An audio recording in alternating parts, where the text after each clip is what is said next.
welcome back. You're now watching the political segment on the weekend show.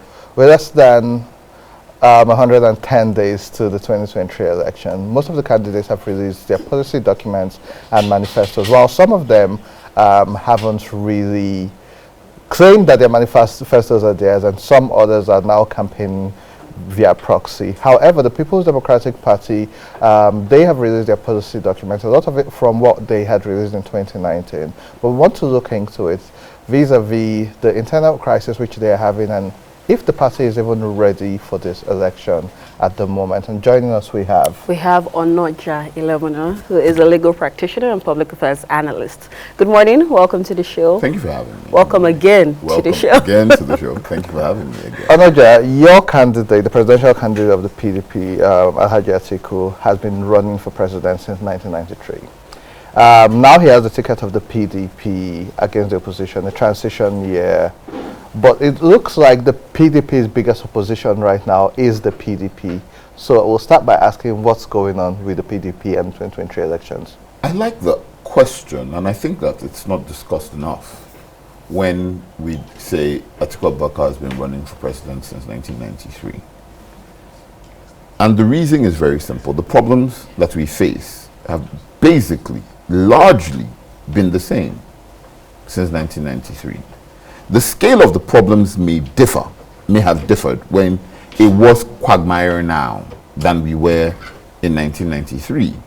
We're a more divided country, we're a poorer country, we're poorer people, we're less employed people, we're, on all those metrics. So the scale of the problems may differ, but fundamentally, the problems are the same. As well, fundamentally, the solutions are the same. Solutions are basically the same.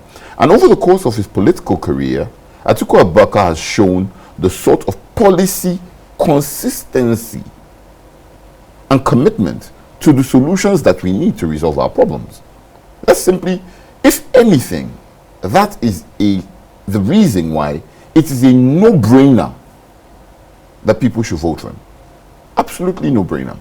Now, there are challenges within the party, right, that require reconciliation, that require resolution and all that. There are challenges within the party. However, you can walk and talk at the same time. You can communicate with the Nigerian people. You can advocate to the Nigerian people. You can market yourself to the Nigerian people. You can market your ideas to the Nigerian people, while you also maintain a focus and leave a door open for reconciliation between contending interests within the party. However, it is important that we must separate the contending interests within the party and the solutions that Nigeria must implement if we are to reclaim and recover our country from the morass where it is currently placed. The politicians are playing an interest game, right? Where they're seeking to advocate, seeking to protect their interests. What are the Nigerian people supposed to do? Play an interest game. Vote for the candidate, regardless of his political party, regardless of his or the goings on within his political party. Vote for the candidate who is most likely, or who is certifiedly going to act in the interests of the ordinary Nigerian, who is certifiedly going to implement policies that educate our people, that make our farms productive, that give us access to healthcare, that give us access, that secure our people, that give us, create jobs, and so on. So we've got to differentiate between the two goings on. The two things going on at the moment. There's the interest struggle, the interest competition within the politicians, and there is the fight for our lives, that is the 2023 elections. And by our, I mean us, the common man, who are not politicians at that level. What's going on there really doesn't, it concerns us, yes, but does it serve our interests? We have to be voting for what serves our interest. So brings us to the question, what serves our interest? Right? What serves our interest? And I can call a couple of things. If you're to create the sorts of jobs we promise to create, somewhere around 10 million jobs, right? If you're to create the jobs at the level required to bring our people out of poverty, you have to run a competitive, market-driven, private sector-led economy. Undeniable, Atiku Abubakar, biggest advocate. Undeniable. And during his stint as Vice President of the Federal Republic of Nigeria and Chairman of the National Economic Forum, we witnessed growth like never before seen. I'll give you a couple of numbers. 1999, GDP growth, year on year, 0.6%, I think it was. 2000, GDP growth, 5.6% or thereabouts. 2001, 6%. 2002, 15%. We're in the same sort of similar place now that we were in 1998, 99. And if we're looking for similar growth, why don't we give the country back to the person who was chairman of the Economic Forum that helped us bring those numbers? I'll give you another example. What other policy? State police. We've long been in need of a first line of defense that takes our policing to the states and to the local governments. Right? So that long before your fighting force receives orders from Abuja and transfers from battalions across the country, right?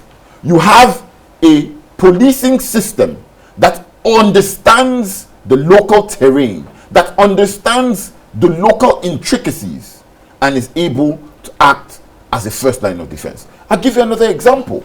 If we're to unlock our potential in this country, we've got to resolve our power conundrum. We've simply got to resolve it. And the only way to resolve it adequately is to complete the unbundling of the sector.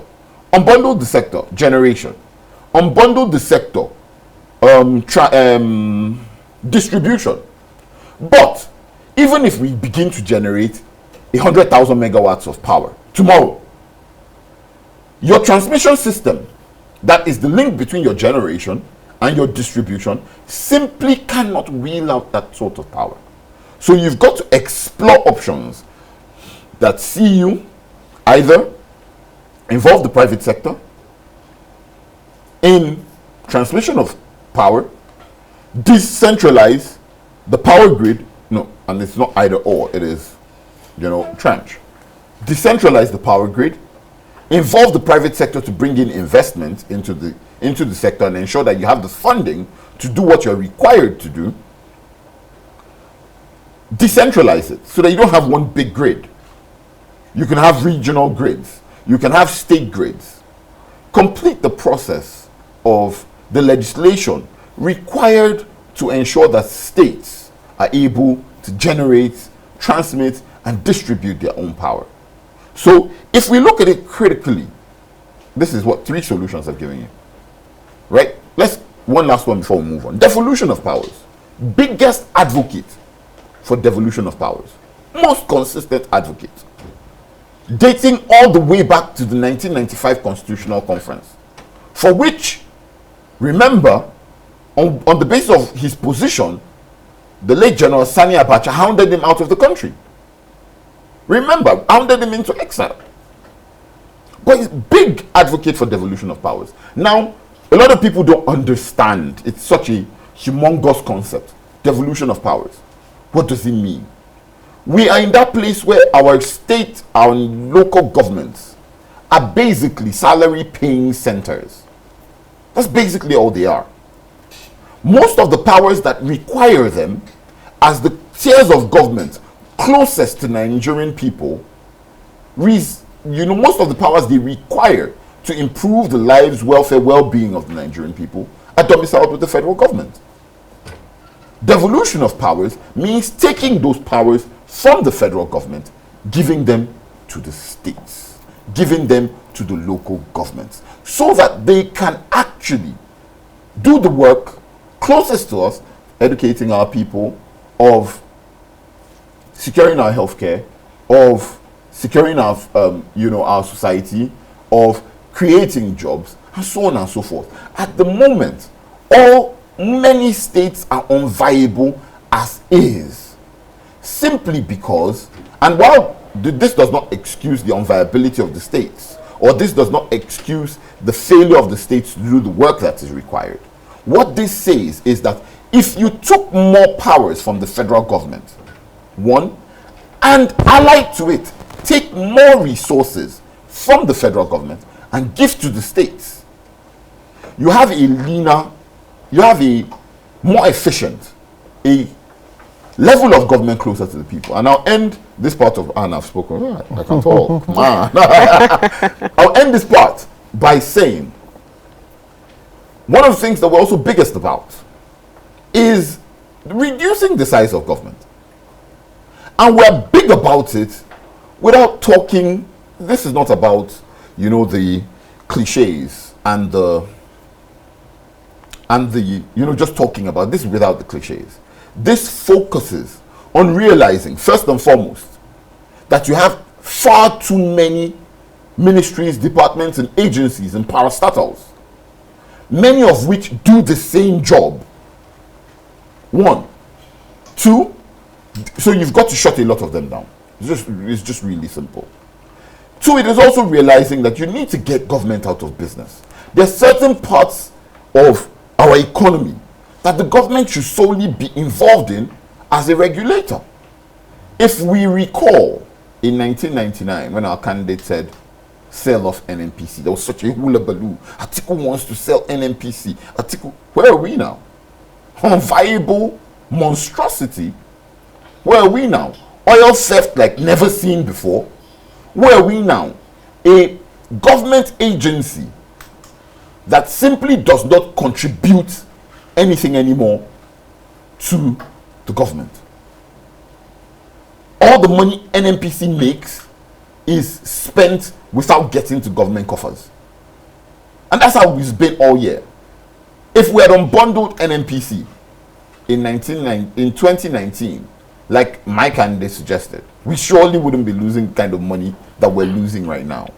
So once you take my very long, and I'd like to commend myself, eloquent speech into consideration, you would realize it goes without saying, and it boggles my mind that people are somewhat hesitant. When I say people, I don't mean the generality of Nigerian people, because I believe that the generality of Nigerian people can see what a solution provider he is. It boggles my mind that there are a group of people who have failed, refused, or neglected to what must be an inescapable conclusion, which is simply that the best candidate on the ballot, the most solution-oriented candidate on the ballot, the most committed to the ideas on the ballot that we need,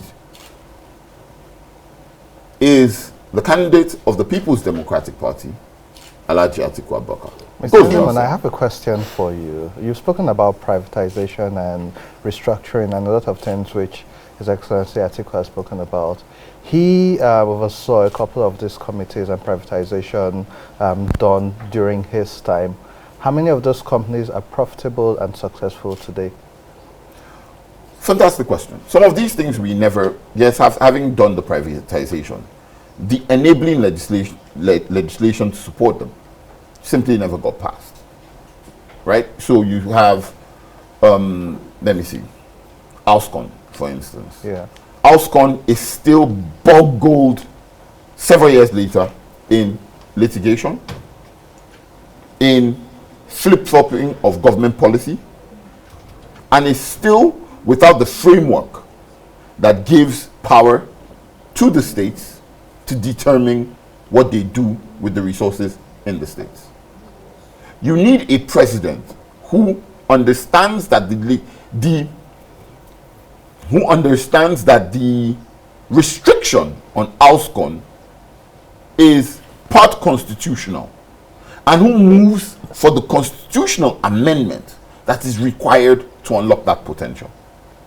I'll give you another example. Which other example should I use? Auscon is the biggest example that comes to my mind. What of the steel company? Besides the steel companies, we also had a bit of that happened with the like of Transcorp Group.